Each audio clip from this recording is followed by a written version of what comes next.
Hello people, this is an impromptu video.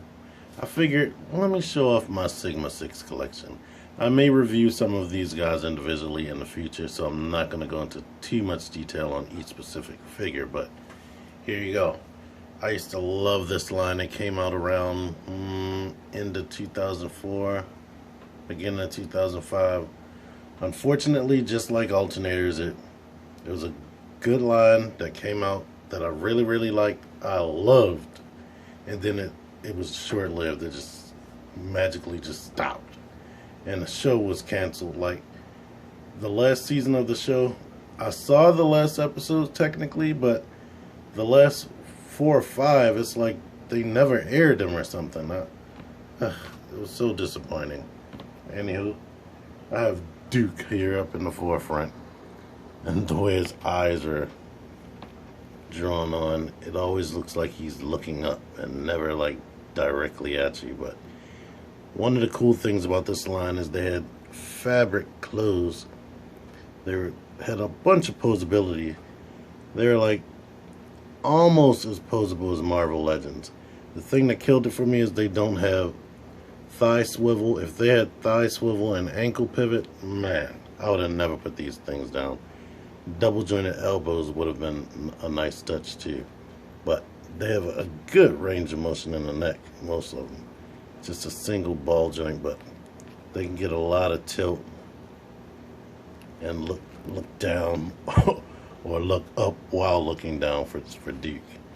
They came with like a lot of accessories, and they're only like 15 bucks. They had tons of weapons. Like you see, like this is removable. His weapon storage, he could put his guns in there. I think he had like 2 grenades. All the G.I.Joe characters came with dog tags. But they're like highly detailed and stylized.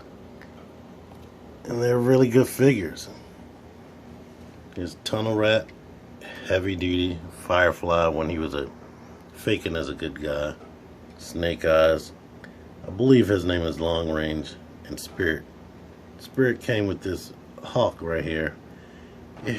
I know that these pegs fit into something, but I'm looking at this dude and I don't know where it goes. I remember pegging this into something, but been looking all over his body and I don't see where it goes. Anywho, he had a ton of. He has 5 freaking arrows to shoot out of this bow right there, or arrow launcher in this case.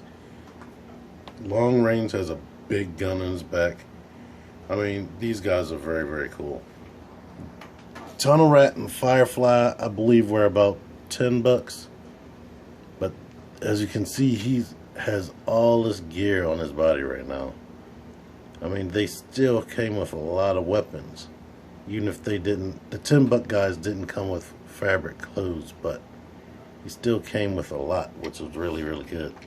But my favorite out of this batch has to be Heavy Duty. I mean, he's just so menacing and huge.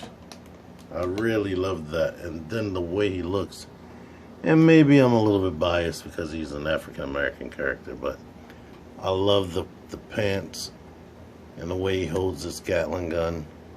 I mean, he sort of has a fake bicep swivel. None of the other ones have bicep swivel. That's something else I didn't mention that they all needed. But he has a fake bicep swivel because this turns right here. But really it doesn't add anything. But if you could feel this is a brick. I could beat somebody over the head with this toy right here. Because they are made out of thick plastic, and oh boy, we don't get that no more. But there's these guys, so I'm gonna switch over to some other guys. Here's my next batch of Joes right here. High tech, shipwreck looking all feral, and he comes with a monkey instead of a bird. Flint, heavy duty again, fire version.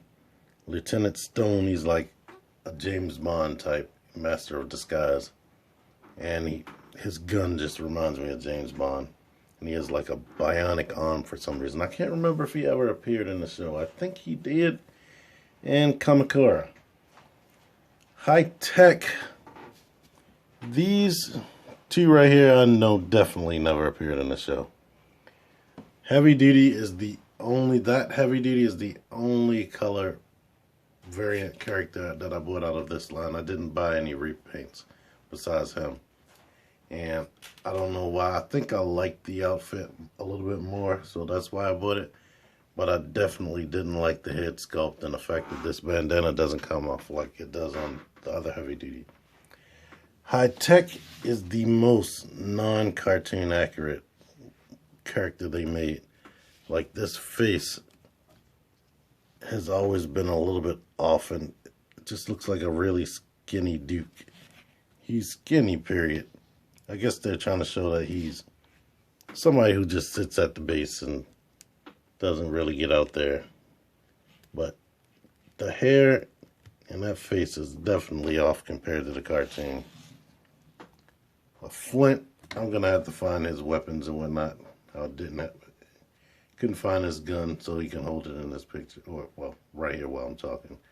But, yeah, I really liked him. I think he was one of the last figures I bought, and this is Lieutenant Stone. I love these gun holsters. Like, he has 2 gun holsters for both sides, plus this rocking holster right here, which was very neat. Like I said, they all had these dog tags, so that's cool.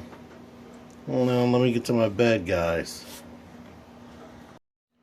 Now, here's the thing that really sucked about this line.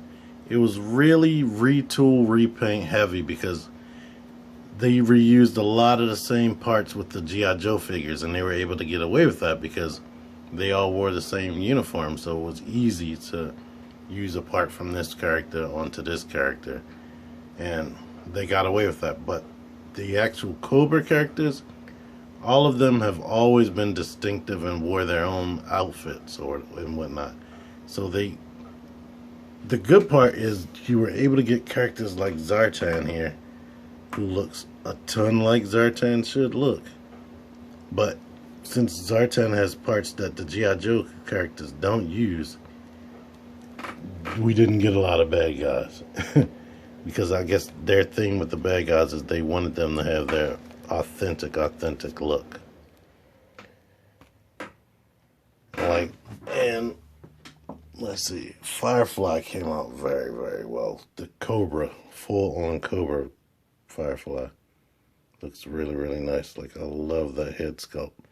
That's one thing they did do. They definitely gave new head sculpts, and some characters got new molding as far as their boots, but they would have the same other body parts over and over and over again. I think Storm Shadow, he shared parts with just himself because he was the only one that had like ninja gear like this and full-on naked arms. Cobra Commander, he was cool. He didn't have an ab crunch due to this stupid gimmick in his chest like Thunder Punch He-Man. I'm not even going to mess with that because it took forever to get it to stick on that Cobra right there. And Destro. I love that he came with this Cobra necklace that's movable and a full-on chrome head. You can't see it here, but his head is like 2 tones. It's like darker on this side and silver straight in the middle. And he has reflective eyes, which is very, very cool. But anyway, I have a Cobra Bat. I have no idea where it is. I have one that I didn't open, and I'm not going to open for the sake of this video. And I feel like I bought one of those other robots that they made that was like the more advanced bats. Or I could just be remembering things. I don't even know if that thing was released. I feel like they released 2. I'm going to have to look into that. But anyway, I hope you guys enjoyed this video.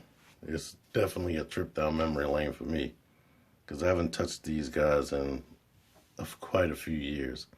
They've been locked away in storage, so it was fun digging them up for you guys and for myself. But anyway, if you like this video, give me a like, share, subscribe, comment, share with some other people that might like G.I. Joe or that you know like G.I. Joe. Anyway, until next time, T-Man978 out of here.